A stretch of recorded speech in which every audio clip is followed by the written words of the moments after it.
یہ عقیدہ تھا جس نے روشنی دی. اور حضرت یوسف پیغمبر بولے قال معاذ اللہ، کہا میں اللہ کی پناہ میں آتا ہوں.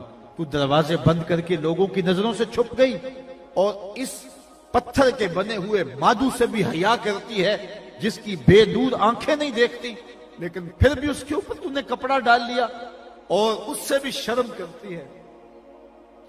تو میں اپنے اس رب سے حیا کیوں نہ کروں جو 7ویں کوٹری میں دیکھ رہا ہے.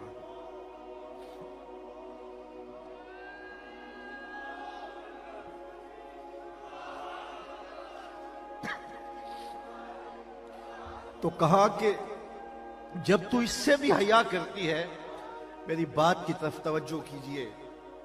یہ اس سورت کا نقطہ کمال ہے. اس سورت میں جو مضمون باندھا گیا، اب یہاں آ کر کے یہ نقطہ عروج ہے. اس کو سمجھنے کی ضرورت ہے، اور یہ ہماری زندگی میں داخل ہو جائے تو ہماری زندگی منظم ہو جائے گی، ہماری نسلیں منظم ہو جائیں گی. آج باپ یہ سمجھتا ہے کہ میں نے دروازے مکفل کر دیے ہیں، میرے گھر کی 4 دیواری بہت اونچی ہے، میری بیٹیاں بھی محفوظ ہیں، میرے بیٹے بھی محفوظ ہیں، لیکن وہ نہیں سمجھتا کہ شیطان بیٹی اور بیٹے کے بستر میں گھسا ہوا ہے. یہ سوشل میڈیا کی قیامت نے زندگی کے تقدس کو چھین لیا ہے، اور بند کمرے کے اندر آنکھوں کا حیا رخصت ہو گیا، آنکھوں کی شرم اڑ گئی. حضرت یوسف علیہ السلام کا عمل دیکھیے. جب 7 دروازے مکفل ہو گئے اور بت کے اوپر بھی زلیخا پردہ ڈال کر کے بولتی ہے الگ، یوسف اب تو آ جاؤ نا، اب تو کوئی نہیں دیکھ رہا. تو جناب یوسف بولتے ہیں قال معاذ اللہ، کہا میں اللہ کی پناہ میں آتا ہوں.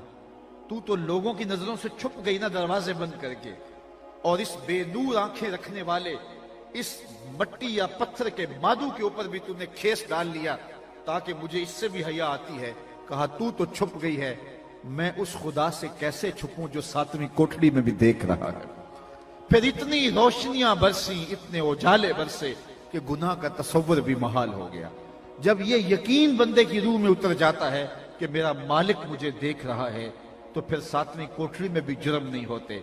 مالک کے دیکھنے کا تصور زندگی کے اندر جو ہے وہ ایک ایسا نظم پیدا کرتا ہے جہاں نہ کوئی سیکورٹی پہنچتی ہے، جہاں نہ کوئی خفیہ کیمرہ پہنچتا ہے، جہاں نہ کوئی ایجنسی پہنچتی ہے، وہاں یہ عقیدہ پہنچتا ہے کہ میرا مالک مجھے دیکھ رہا ہے. امام یافعی نے روض الریاحین کے اندر لکھا، ایک نوجوان بڑا خوبصورت تھا اور کپڑے کی دکان پہ کام کرتا تھا. ایک خاتون آئی اور اس پر فریفتہ ہو گئی. نوجوان تھا بھی بڑا خوبصورت اور عنفوان شباب بھی تھا، اور پھر وہ صرف خوبصورت ہی نہیں تھا، خوبصیرت بھی تھا. اس کے چہرے کے اوپر صرف رنگ کا جمال ہی نہیں تھا، سحری کے سجدوں کا تقدس بھی تھا. تو وہ خاتون آئی، وہ اس پہ فریفتہ ہو گئی. اس نے زیادہ ضرورت سے کپڑا خرید لیا، گٹھڑی بھاری ہو گئی. مال کے دکان سے کہا کہ اتنی بھاری گٹھڑی میں تو اٹھا نہیں سکتی، اس نوجوان کو میرے ساتھ بھیج دو تاکہ میرے گھر چھوڑ آئے. مال کے دکان اس کی نیت سے آگاہ نہ ہو سکا اور نوجوان کو روانہ کر دیا. جب گھر پہنچتے ہیں تو اس نے کہا کہ یہ میرے اس کمرے کے اندر سامان رکھ دو. وہ اندر داخل ہوا تو اس نے دروازہ بند کر دیا، حیا سوز لباس بھی اتار پھینکا اور اس نوجوان کو دعوت گناہ دینے لگے. اور وہ بار بار یہی کہتا تھا میرا اللہ مجھے دیکھ رہا ہے، میرا اللہ مجھے دیکھ رہا ہے، میرا اللہ مجھے دیکھ رہا ہے. لیکن وہ تھی کہ اپنے جذبات سے مغلوب. نوجوان نے سمجھا کہ کہیں ایسا نہ ہو کہ شیطان میرے اوپر حملہ آوری نہ ہو جائے، کیونکہ یہ سب سے نازک مرحلہ ہوتا ہے. شیطان کا سب سے باریک اور ریشمی جال یہی ہوتا ہے. حضرت سعید بن المسیب جلیل القدر تابعی ہیں، آنکھوں سے نابینے تھے، 80 سال کی عمر تھی اور موت و زندگی کی کشمکش میں ہیں. کوئی شخص گیا حال پوچھنے کے لیے، کہا حضرت کیسے حال ہیں؟ کہا اللہ کا شکر ہے. شیطان جس روپ کے اندر بھی آ کر میرے اوپر حملہ آور ہو، میں اس کا مقابلہ کرنے کی طاقت رکھتا ہوں. اللہ نے مجھے باطن کا اتنا نور دیا ہے. لیکن پھر ٹھنڈی آہ بھر کے کہنے لگے، ہاں اگر عورت کے روپ میں آ جائے تو کچھ کہہ نہیں سکتا. یہ کون کہہ رہا ہے جس کی عمر 80 سال ہے؟ یہ کون کہہ رہا ہے جو بڑھاپے کی عمر میں آنکھوں میں روشنی نہیں ہے، زندگی اور موت کی کشمکش میں ہے اور تابع رسول ہے؟ اور یہاں ہٹا کٹا پیر کہتا ہے کہ بے پردہ عورتیں میری ٹانگیں دبائیں تو مجھے کوئی فرق نہیں پڑتا، میرا باطن اتنا ستھرا جھوٹ بولتا ہے۔ نگہ باں بن کے جو اہل چمن کی آبرو لوٹے، چمن والو عقیدت چھوڑ دو ایسے نگہ باں کی۔ شریعت کے ضابطے ہیں، شریعت کی اقدار ہیں، تو یہ بڑا نازک اور حساس جال ہوتا۔ اس نوجوان نے سوچا کہیں ایسا نہ ہو کہ شیطان میری زندگی کی ساری کمائی لوٹ لے۔ یار گھر بناتے بناتے زندگیاں گزر جاتی ہیں اور ڈاکو آتے ہیں 2 منٹ میں صفایا کر دیتے ہیں۔ زندگی کے تقدس کو قائم کرتے کرتے کتنے تقوی، کتنی احتیاطیں، کتنی نظروں کی حیائیں اور کتنے مراحل سے گزرنا پڑتا ہے، اور جب جوانی لٹتی ہے تو 2 گھڑیاں بھی نہیں لگتی۔ اس نوجوان نے سوچا میری کمائی نہ لٹ جائے، میری زندگی برباد نہ ہو جائے۔ تو جب اس کو کوئی راستہ فرار کا نہیں مل رہا تھا تو اس نے اس عورت کو کہا اگر تو اجازت دے تو ذرا میں واش روم سے نہ ہوا ہوں۔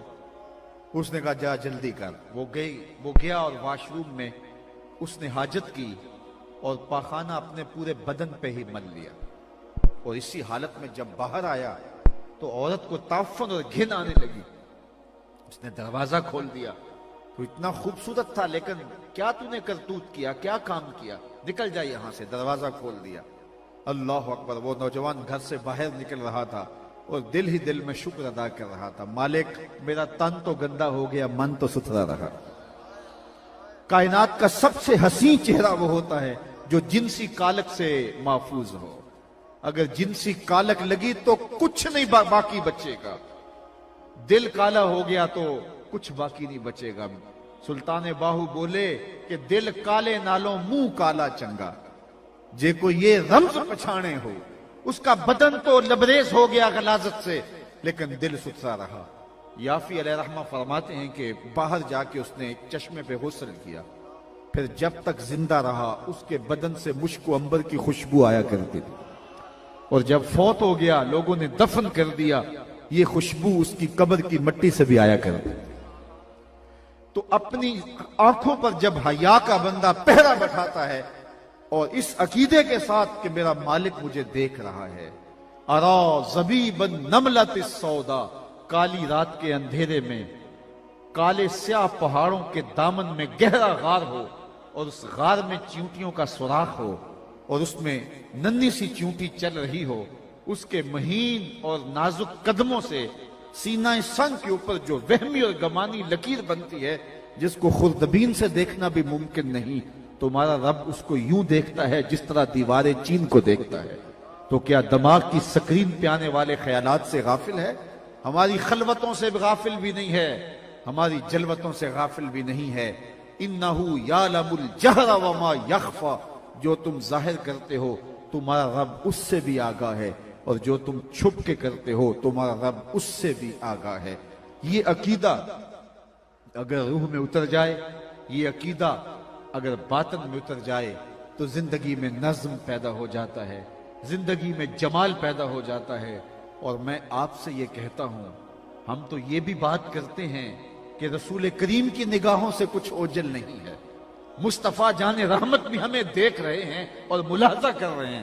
اور اگر یہ عقیدہ صرف مناظرے کے لیے نہیں رکھا ہوا بلکہ یہ عقیدہ ہماری روح میں اترا ہوا ہے تو پھر بند کمرے میں جرم کرتے شرم آنی چاہیے کہ اللہ کے رسول بھی دیکھ رہے ہیں، مالک بھی دیکھ رہا ہے، اس کا رسول بھی دیکھ رہا ہے، تو پھر زندگی میں کیوں نظم پیدا نہیں ہوگا، زندگی کیوں خوبصورت کیوں نہیں ہوگی۔ انہو یعلم الجہر وما یخفی ونیسرک للیسری۔ پھر ارشاد فرمایا ہم دین کے کام کو، اس عمل کو آسان کر دیتے ہیں۔ اللہ اکبر۔ اگر کوئی چاہے نا دین پہ چلنا تو اس کے لیے مشکل نہیں ہوتا، اور اگر کوئی نہ چاہے تو اس کے لیے صبح کا اٹھنا ہی بڑا مشکل ہوتا ہے۔ صبح بستر سے نکل کر کے، صبح تڑکے دھند بھی پڑی ہو، موسم کے اندر بھی شدت کی سردی ہو اور پانی بھی یخ بستا ہو، تو بستر سے نکل کے ٹھنڈے پانی سے وضو کر کے نماز پڑھنا تو 2 سجدے بھی مشکل ہو جاتے ہیں۔ لیکن اگر دل کا تعلق رب سے جڑا ہو تو پھر تہجد کے سجدے بھی مشکل نہیں ہوتے۔ اللہ فرماتا ہے جس کے لیے ہم چاہتے ہیں آسان کر